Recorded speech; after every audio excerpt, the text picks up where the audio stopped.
Welcome to Coping Together, Mental Health Association of Central Florida's live web series dedicated to helping you develop coping strategies and wellness tools related to COVID-19, as well as talk about mental health. Coping Together was created in response to COVID-19's mandatory social distancing orders. This show seeks to learn and educate. We do not speak for any particular group. Overall, Coping Together serves as a platform through which we can demystify and unpack mental health concepts and hear from experts in the field. Please note that this show may discuss sensitive topics, including but not limited to sexual assault, suicide, and various traumas. If you find yourself feeling upset or struggling during any episode, listen to your body and pause the input. We will post related resources. Remember, it's okay to get help.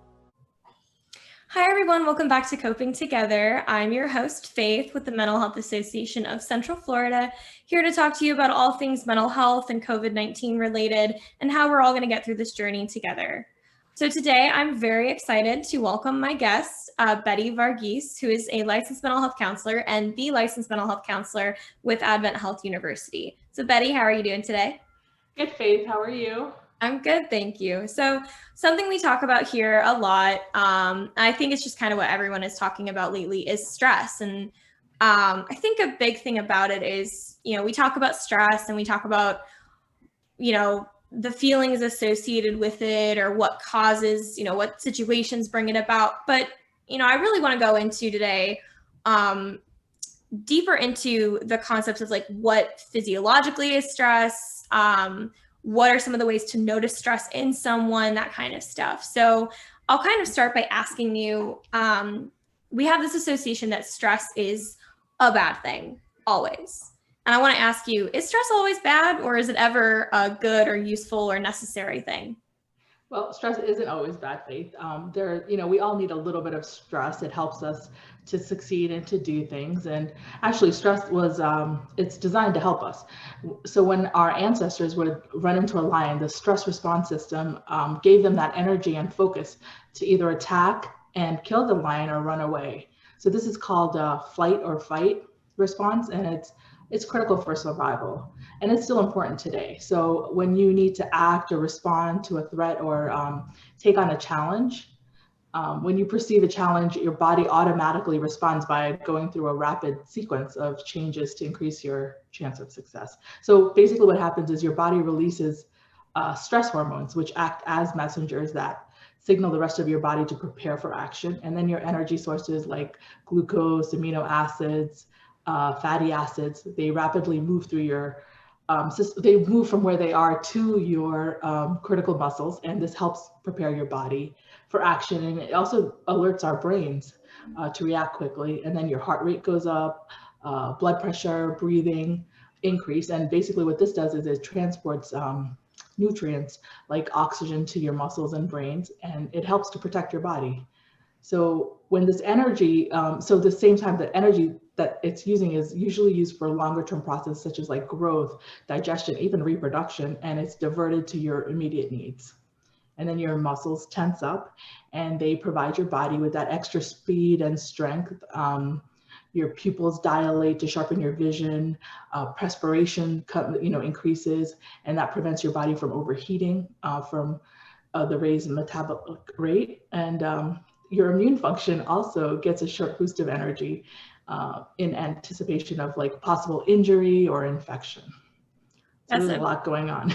No, that's definitely a lot that goes on. And that kind of actually goes into my next question. I wanted to know kind of what are some ways stress can affect the body, because we know stress affects the mind and the body, and you went into that absolutely perfectly. But let me ask you, if someone has prolonged stress or a lot of stress, is there kind of a toll that it will take on their body as well as their mind? Absolutely, absolutely. You get headaches, your energy's low, you might have difficulty sleeping. Even they say that you can get sick, frequent more colds or infections.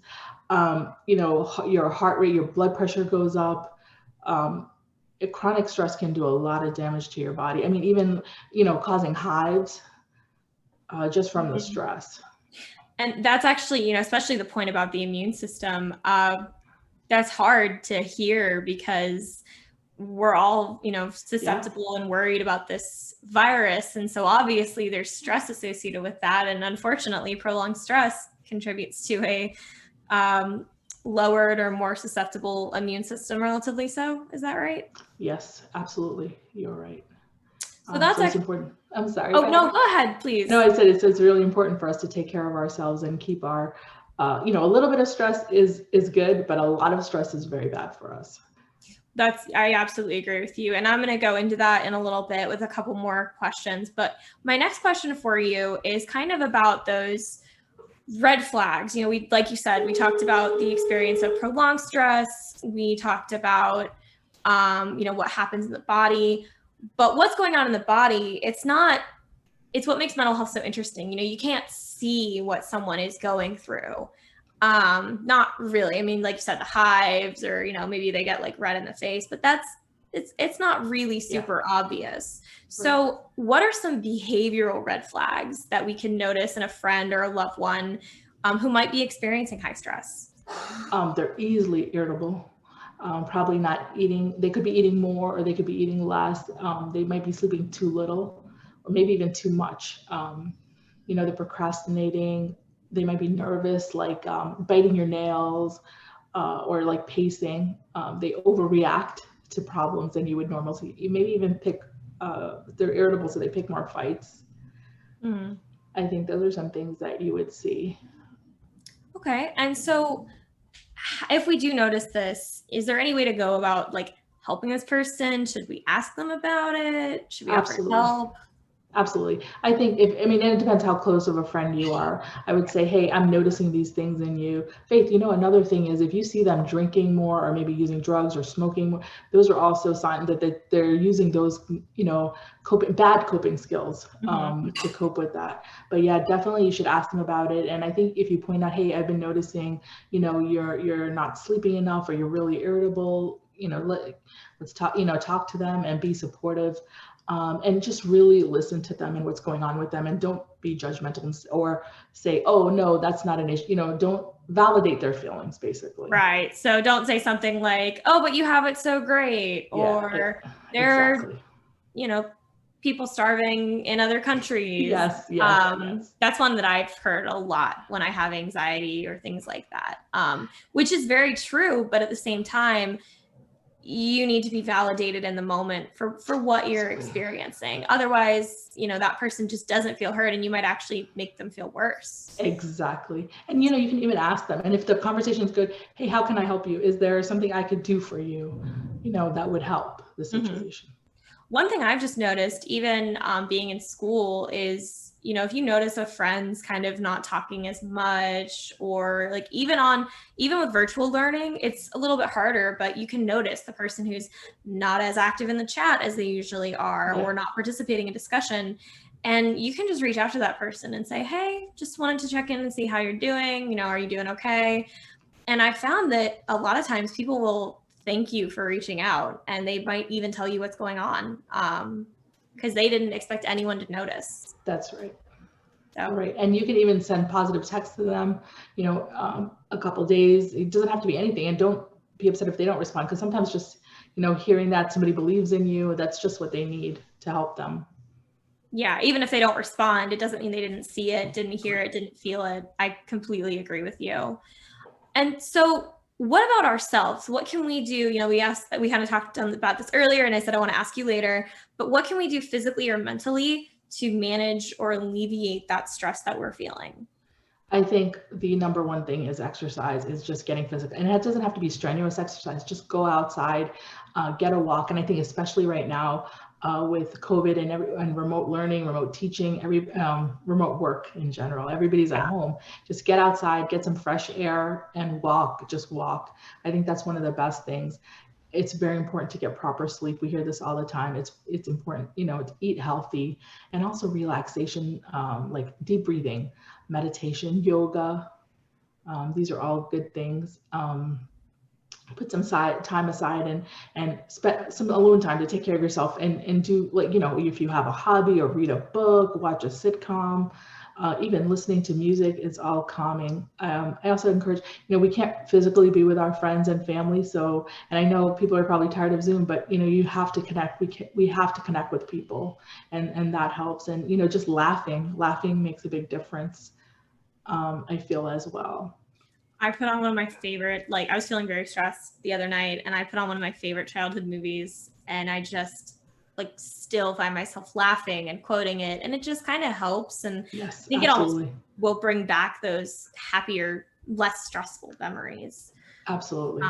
So I always think movies are a great escape, but I definitely agree with you that yoga, meditation, you know, even just deep breathing is very helpful. And I'm going to jump in and put a plug here for, as you all know, we do our Mindfulness Mondays every other Monday. We have partnerships with local people in the area who are wonderful and are leading in these exercises because we want to help be there for you, not just to inform and educate you about mental health. You know, we all want to learn more together, but also to kind of put that into practice. It's one thing to say to do all these things, and it's another to just actually, you know, practice what you're suggesting, practice what you preach, as they say. So sorry about that, Betty. I just wanted to get that in. No, that Faith, that's great. And that's really important because I can't tell you how many times I've worked with people or talked to them and said, hey, try this, or let's do this. And they'll come back without doing it until we, you know, decide that we need to make a change. Nothing's going to change. Yeah, absolutely. And I think sometimes opportunity is a great thing in the sense of like, if you happen upon it and you see that it's happening, you know, feel free to rewind it. Feel free to, or jump in, you know, at that point. A lot of people I know, and it's kind of funny we're talking about stress because I struggle with anxiety. A lot of people I know struggle with anxiety. And a lot of us have said, you know, I don't like meditation. It makes me stressed because I don't feel like I'm doing it right. And if meditation's not for you, it doesn't have to be for you. You go outside, you go for a walk, you work out, you play with your dog or cat or whatever it is. Just get up off the seat, get up off the couch, and try to do something relatively active is what it sounds like you're saying. Yes, absolutely. All right. And so if I'm feeling stressed, you know, whether it's a little bit or a lot, should I see a therapist? Like, do I have to see a therapist? Well, I think that if you've tried to do things and it hasn't worked, or you're still stressed, yes, I would say go ahead and see a therapist. Sometimes it just helps, you know, to have that outside point of view and just talking it out, and you'll figure out where you need to go. Definitely. And for a lot of people who are, you know, whether you're in university, if you're in school, a lot of times your school has, you know, counseling centers, things like that. But there's also a lot of places in the area that are offering discounts, especially for virtual telehealth, things like that. If you think you might need someone, please reach out to us at the Mental Health Association. Our Connections program will work with you to try to find at least some options in the area that are, you know, hopefully relatively in your price range. But with that being said, those are all the questions I have for you, Betty. Is there anything else you feel like our audience should know about this topic? You know what? Actually, one thing is to develop boundaries, and it's okay to say no. I think that's really important. And you were talking about mindfulness, and that reminded me of, I think it is so important for us to have a positive outlook, and how we look at things determines how we deal with things. So if you're able to identify what causes your stress, and then, you know, what are possible solutions for them. I absolutely hear you. And I wanted to jump in and actually just give one more touch of advice, at least that works for me for stress management. For anyone who's in school or is working until like basically you go to bed, one of the things that I try to do is, you know, even if it's a little bit late, I try to take about 15 minutes for myself before I go to sleep, because the last thing that I want to be doing before I go to sleep is schoolwork or work, and then waking up and doing it all over again. So even if it's putting on your favorite show or it's listening to your favorite song, whatever it is, try to do something that you enjoy for yourself, because ultimately you want to take care of so many people in your lives. You want to be able to work and provide. But if you're not, you know, mentally okay, you're not going to be able to give the best quality of stuff because you're, again, putting stress on yourself. And I think that kind of is a good loop back to the concept of stress, would you say?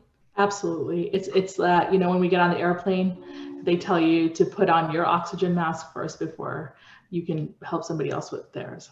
So same concept. That's absolutely very true, Faith, what you just said. Thank you. Well, thank you so much for being here, Betty. Thank you to all of you for watching.